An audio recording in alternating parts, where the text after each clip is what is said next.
Today, I have 3 tips to help you turn your night photography from amateur to skilled. Your photography is good, but it could be better. Life is good, but it can be better.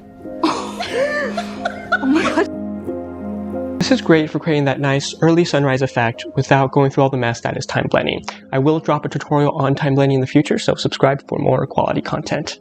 Anyways, open up your Photoshop, go to Filter, Camera Raw Filter. On the right side, click on Split Toning. Pick a reddish, orangish color and crank the saturation up to 100. It doesn't really matter right now because we'll be doing the fine tuning later. Do not do any other edits in Camera Raw Filter and click OK. Now we're going to localize the edit to just the horizon area. So on the bottom right, click on the layer mask, then invert it by pressing Ctrl-I.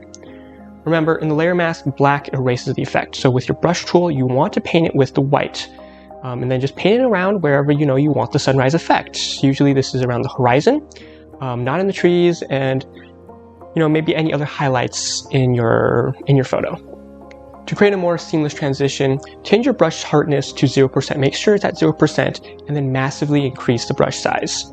You can always quickly change the brush color back to black by pressing the X key and do any more fine tunings you need. Now boom, you have a little fake sunrise. So in all honesty, at this point I just use a plugin for this. It's so much more easier and it looks a lot more natural. It's called Star Spikes Pro 4. Unfortunately, it's about $35, I think, and also only Windows. Now, if you don't want a plugin, you can do what I did before. Do this. Create a blank layer, pick the color of the star, and click on it with the brush. Change the blend mode to overlay, and voila. Sometimes maybe change the blend mode to lighten. That also might work better depending on the photo. Really, the key is subtlety. You never want to overdo it. As you go on, you'll see like where that limit is, but at the beginning, I would say, definitely only pick like a couple stars, and always only the brightest stars. Not every star needs to be glowing. And at a point, you'll see how much glow you want, how much is adequate.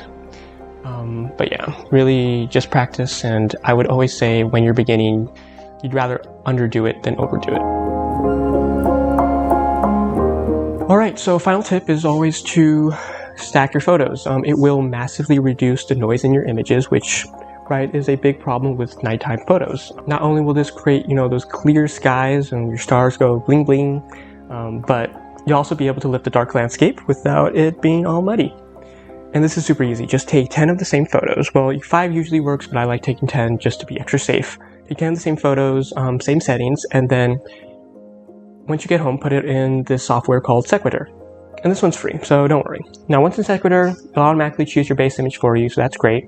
Select your output file first, and then in the settings below, click on Composition, Align Stars, and then also Freeze Ground. Double-click on Sky Region, go to Regular Mask, and mask the sky. Don't touch any of the land, or else it'll make that part blurry. Finally, double-click on Enhance Starlight and merge 4 pixels, then click Start. It's pretty fast, like within a minute it should be. Now you can upload this TIFF file into Photoshop. And that's it. If this was helpful, remember to push that like button. It's an easy way to give back and support the channel. I'll see you next week.